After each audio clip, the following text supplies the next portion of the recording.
This is going to be Avery and our assistant trainer, Corbin, where we're going to do a jump through the hoop. This is a great one for a non-contact behavior. We're doing several things right here, which you're going to see added together.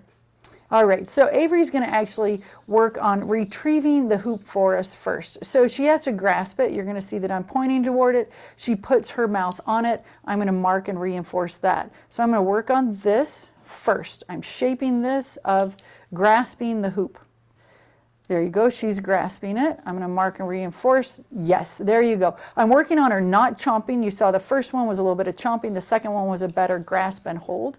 Next step is I'm gonna set it on the ground. She's gonna pick it up. I'm gonna mark and reinforce that. I'm gonna set it on the ground again. So she's gonna need to do this more than once before I give her the next step. This is all a part of shaping. I'm going to set it a little bit farther away so she can pick it up and now take a few steps. And she's going to bring it over to me. Now, part of this is she has to learn. It's kind of wonky. She might step in it, step on it. She's going to figure out how to do this without knocking us all down. There you go. Good job, Avery. I'm setting out, my left hand is set out much like a target hand so that the dog will bring it to that hand. So I'm giving her a destination of this is where I want this to be in my left hand. So I'm putting that down low enough so that she can do a retrieve to my hand. That works. Through time, I'm going to set it a little bit farther apart. Let's do one more. So she has to pick it up, walk forward, and get it to my hand.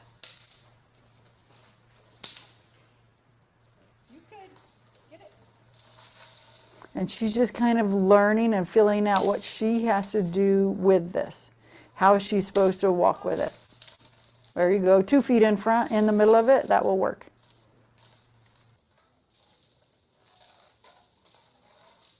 Good girl. Next part of it is jumping through the hoop. So I'm setting it low enough so she's basically setting or stepping or with a small jump going through. You'll see I'm changing hands on the hoop so that I can use a target hand.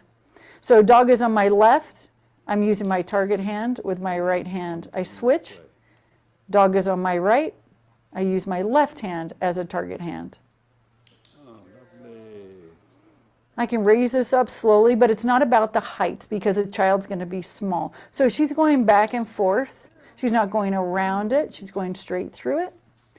And you'll notice too, we had already taught that retrieve, but she's not offering a retrieve right now because I'm holding it. Now we're going to put it together with Corbin. Whoop, she's going to retrieve it, bring it over to us. And there we go. Is Corbin going to give a treat? Yes. So now we're involving the child. He's going to give that to her. Corbin's going to hold on to the hoop himself, and I'm going to step behind him to help out a little bit. All right, so Avery thinks it might still be a retrieve. We're going to give her a focus of a hand target and set her up. And as a trainer, I'm using the hand targets and Corbin is holding the hoop. So we've got the 3 of us involved in this. Not too high because she's not going to jump super high. This is a non-contact behavior, so the child can interact with the dog but doesn't necessarily have to be petting the dog. It's a great icebreaker and a wonderful bridge to get interactions between a child or a client who might be a little intimidated by working with a dog, by having a non-contact behavior. So I think this was a perfect example of a training plan in use.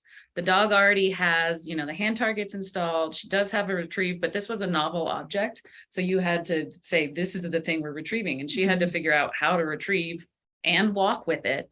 And then, Amy built the behavior because the entire behavior she was asking was retrieve, bring it to me, then jump through it. So she had to teach it in all the steps and then put the steps together. And so we used foundational behaviors that the dog already had, teaching novel behaviors with a novel object, and then piecing them together.